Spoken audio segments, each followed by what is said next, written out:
Bonjour, c'est Marilyn, j'espère que vous allez tous bien. Je vous ai dressé la carte du ciel du 4 juillet 2026 à 7h52 précise, car une nouvelle formation de conjonction se forme dès ce jour, dès le premier jour des grandes vacances d'été. Alors, pas des moindres, c'est une conjonction qui peut peut-être vous toucher sur votre thème natal. Surtout si vous avez une sensibilité accrue avec la planète Mars et Uranus, ou l'une ou l'autre. Et surtout, si vous êtes Bélier, Verseau, ça va d'autant plus vous concerner.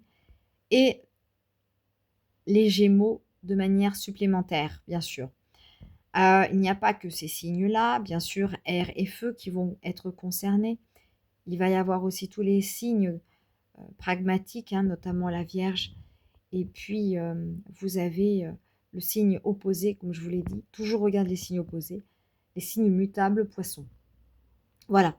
Donc, c'est important parce que il intègre le signe des Gémeaux de manière assez explosive.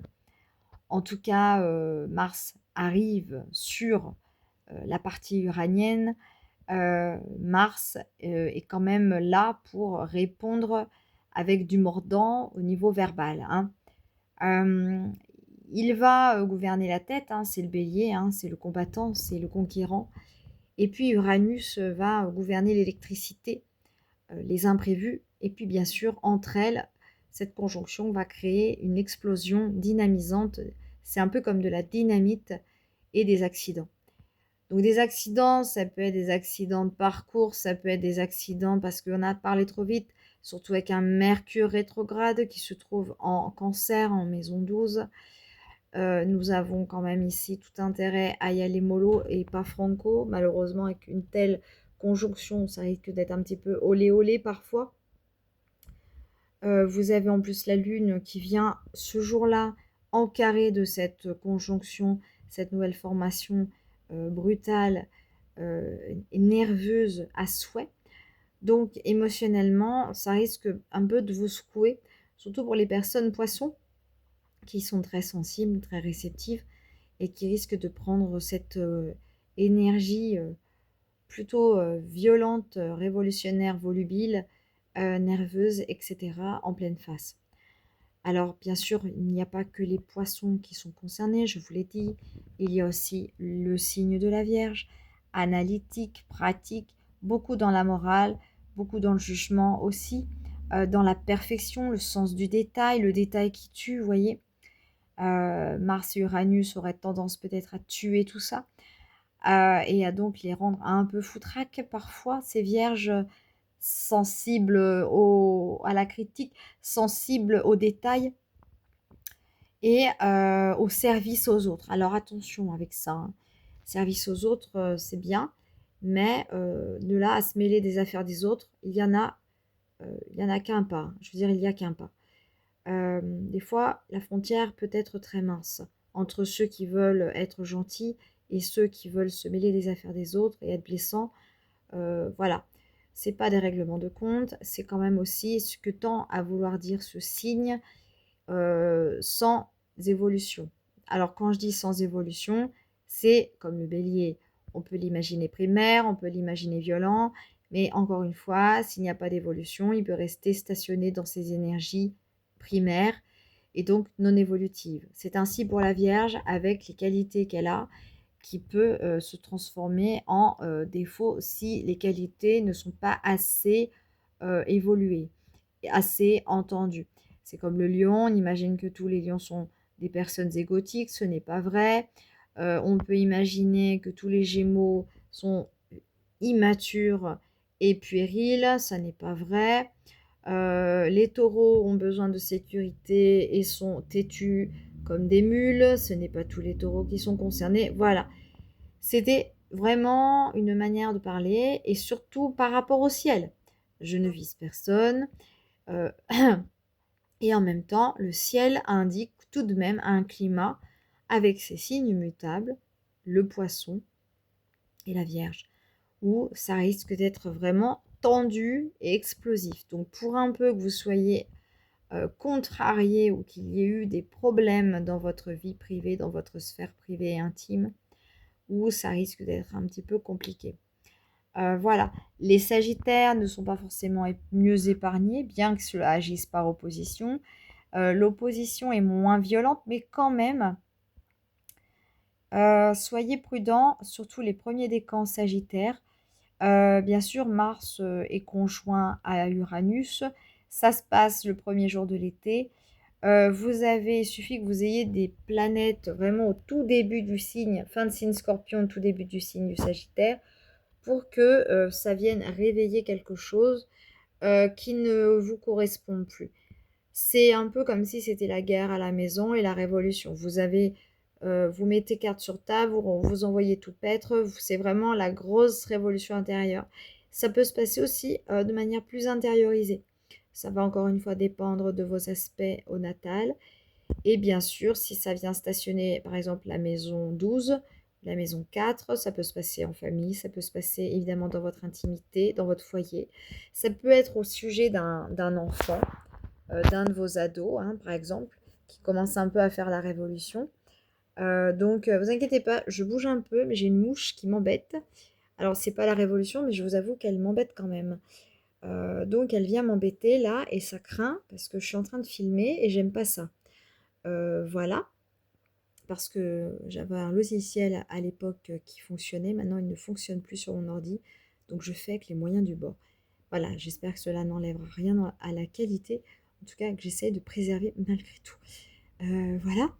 Et puis, bien sûr, j'aimerais aussi connaître votre avis à la manière dont vous allez vivre ce carré Mars-Uranus à vos planètes. Et puis, bien sûr, voir comment vous vous positionnez par rapport à l'opposition. Voilà.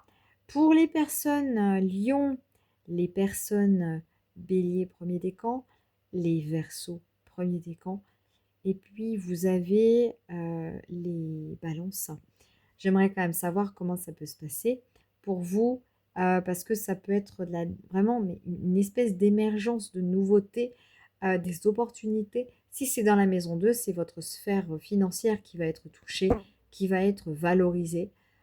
Surtout si vous attendez de l'argent, si vous pouvez placer de l'argent, il faut le faire assez rapidement. Voilà. Vous pouvez gagner aussi une somme de manière complètement impromptue. Ça peut être très rapide, surtout si ça vient stationner votre maison 2 ou si ça vient réveiller sur une planète qui est en maison 2. Les béliers, Verseau, Lion, Balance. Et puis les Sagittaires, encore une fois, c'est opposition. Donc il va y avoir quelque chose qui va falloir vous sortiez voilà, d'une vie qui peut-être vous correspond plus. Ou peut-être un besoin aussi de reprendre un travail, quelque chose que vous auriez oublié. Quelque chose qui pourrait vous amener du beurre dans les épinards. Une sécurité. Voilà, il n'y a pas que les taureaux qui ont besoin d'être en sécurité. Je pense qu'il y a aussi des moments dans votre vie où vous avez peut-être besoin d'asseoir une certaine sécurité pour que vous puissiez être bien. Et avec Mars-Uranus, la sécurité, elle n'est pas là. Mais par contre, si elle agit en sextile, en trigone, avec une de vos planètes sécures, notamment Saturne, une planète sur laquelle vous allez peut-être bâtir quelque chose comme Jupiter, c'est le moment. La lune aussi, au niveau émotionnel, ça peut être bien aussi. C'est comme si vous vous preniez en main pour plus d'autonomie, pour quelque chose qui soit d'ordre une façon de vous extraire, voilà, de la société, hein. Pas faire quelque chose qui soit comme tout le monde. Voilà, alors ça c'est très important parce qu'avec un tel aspect, vous aurez ici besoin peut-être de vous émanciper, mais surtout de vivre par vous-même, hein, de ne pas être obligé de réagir par mimétisme, d'être là aussi pour vous en premier lieu, d'être là pour être à l'aise, pour que vous puissiez être à l'aise avec les autres. Bien évidemment, il n'y a pas de secret, vous devez être bien avec vous-même. Et Uranus-Mars, alors pour ceux qui ne sont pas bien lotis, c'est une conjonction qui tend à créer des accidents. Alors comme je pourrais le dire, des accidents de parcours, des accidents verbaux notamment sur le verbe. Si vous êtes trop agressif en Gémeaux, c'est quand même l'art du verbe et de se défendre par les mots, hein. Mais il ne faudrait pas que vous ayez, on va dire, un coup de sang. une idée par exemple, comme un cheval qui court au galop et qui voit pas la falaise et le vide derrière la falaise. Parce qu'on peut vraiment faire n'importe quoi. C'est très compliqué avec Mars, surtout si vous êtes bélier. Si vous avez des maîtrises comme voilà, des maîtrises de Mars, par exemple, en scorpion. Mars, c'est quand même bélier scorpion, c'est quand même pas évident. Et puis Uranus, c'est le Verseau, hein. Donc c'est quand même ça tend à l'électricité, l'ambiance risque d'être électrique. Attention aussi sur les routes, encore une fois, c'est le départ des vacances. Tout va dépendre comment vous allez agir au niveau des aspects. Mais si vous devez interagir dans le collectif, attention à ne pas prendre la mouche. Attention avec les mots, mesurez vos paroles. Vous avez quand même Saturne, alors qui se trouve en harmonie avec ce combo Uranus-Mars. Donc, pardon, attendez, c'est pas Saturne, excusez-moi, je me suis trompée. C'est la planète Neptune. Donc Neptune, c'est quand même la planète des idéaux, hein, des grands idéalistes, humanistes. C'est une planète gouvernée par les signes du poisson. Et on tend ici à un peu aplanir les choses, hein, pour pas que ça parte en cacahuète dans tous les sens. Donc ici, on est aussi dans le bien-être, hein, attention, hein. Il y a aussi des énergies qui peuvent tendre à passer par les inspirés, les grands inspirés, des énergies fulgurantes, surtout si vous êtes artiste et que vous devez communiquer votre art par le verbe, par la parole, par des prospectus, par tout un tas de choses. La tête, c'est quand même Bélier, hein, c'est Mars, hein, et Neptune se trouve ici. Donc, il y a aussi des dons médiumniques qui peuvent aussi arriver et il y a des inspirations créatives en cours. Donc, vous avez quand même une certaine capacité à recevoir. Voilà, donc recevoir des choses bien, comme recevoir des choses un petit peu moins sympathiques. Donc, prenez soin de vous par rapport à cette énergie fulgurante de Mars-Uranus. Uranus va rester 7 ans pendant un moment en Gémeaux, tandis que Mars avance à peu près, reste dans une planète, je dirais, alors, les rétrogradations de Mars, elles peuvent durer 6 mois, si vous ne le saviez pas. Ici, ce n'est pas le cas, hein. Il n'y a pas de rétrogradation, mais elle reste quand même un peu plus d'un mois dans un signe, la planète Mars. À peu près, entre, je dirais, 2 mois à peu près, grosso modo, si je ne dis pas de bêtises, si je ne m'avance pas à dire de bêtises. Mercure est en train de rétrograder, donc il est quand même voilà, sous la gouverne du Gémeaux, mais se trouve en Cancer. Et puis, voilà, cette conjonction est sous la gouverne de Mercure, hein. Donc, on est ici dans un peut-être, comme le maître de cette conjonction se trouve en Cancer, il y a une certaine diplomatie, entre guillemets, dans l'air. Ça risque peut-être de ne pas être si catastrophique. Ça, encore une fois, ça va dépendre de votre thème, ça va dépendre du natal. Qu'est-ce qui est mis en avant, qu'est-ce qui va être réouvert, qu'est-ce qui va être piqué au vif au natal. Donc, prenez soin de ce thème natal, prenez soin du secteur de vie dans lequel Mars-Uranus va inspecter vos transits nataux. Et en tout cas, j'espère pour vous que ça va le faire. J'espère vous avoir suffisamment éclairé par rapport à ce thème du jour du 4 juillet. Je vous souhaite de bonnes vacances et à bientôt pour une nouvelle vidéo. Abonnez-vous.